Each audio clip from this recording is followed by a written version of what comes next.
লাহোরের মানাওয়ান এলাকায় ভারতীয় একটি ড্রোন গুলি করে ভূপাতিত করেছে পাকিস্তানের নিরাপত্তা বাহিনী। শুক্রবার ৮ আগস্ট দেশটির পুলিশ সূত্র এই তথ্য জানিয়েছে। সূত্র জানায়, ড্রোনটি পাকিস্তানি আকাশসীমায় প্রবেশ করার পরই সেটির গতিবিধি নজরে আসে এবং সঙ্গে সঙ্গে সেটিকে লক্ষ্য করে গুলি চালানো হয়।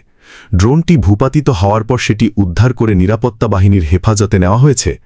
প্রাথমিকভাবে ধারণা করা হচ্ছে এটি একটি নজরদারি বা সার্ভেইলেন্স ড্রোন ছিল, কারণ এতে কোনো ধরনের বিস্ফোরক উপাদান পাওয়া যায়নি। ড্রোনটি বর্তমানে গোয়েন্দা সংস্থার হেফাজতে রয়েছে এবং ঘটনার পূর্ণাঙ্গ তদন্ত শুরু হয়েছে। এই ঘটনার পেছনে সাম্প্রতিক ভারত-পাকিস্তান সামরিক উত্তেজনার প্রেক্ষাপটও রয়েছে। এপ্রিল মাসে ভারত অধিকৃত জম্মু ও কাশ্মীরে পর্যটকদের ওপর হামলার ঘটনাকে কেন্দ্র করে দুই দেশের মধ্যে বড় ধরনের সামরিক সংঘাত শুরু হয়। ওই ঘটনায় ভারত পাকিস্তানকে দায়ী করে। ভারতের অপারেশন সিন্দুরের জবাবে পাকিস্তান চালায় অপারেশন বুনিয়ান মারসুস।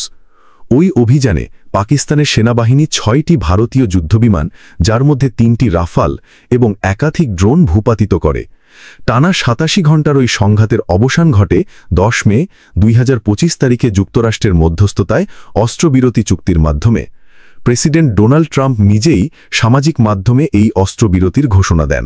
যদিও ভারত ট্রাম্পের মধ্যস্থতার দাবিকে স্বীকার করেনি, পাকিস্তান তার প্রচেষ্টার স্বীকৃতি দিয়ে তাকে ২০২৬ সালের নোবেল শান্তি পুরস্কারের জন্য মনোনয়ন দিয়েছে। সাম্প্রতিক ড্রোন ভূপাতিতের ঘটনাকে ঘিরে আবারও দুই দেশের মধ্যে উত্তেজনা সৃষ্টি হতে পারে বলে আশঙ্কা করা হচ্ছে।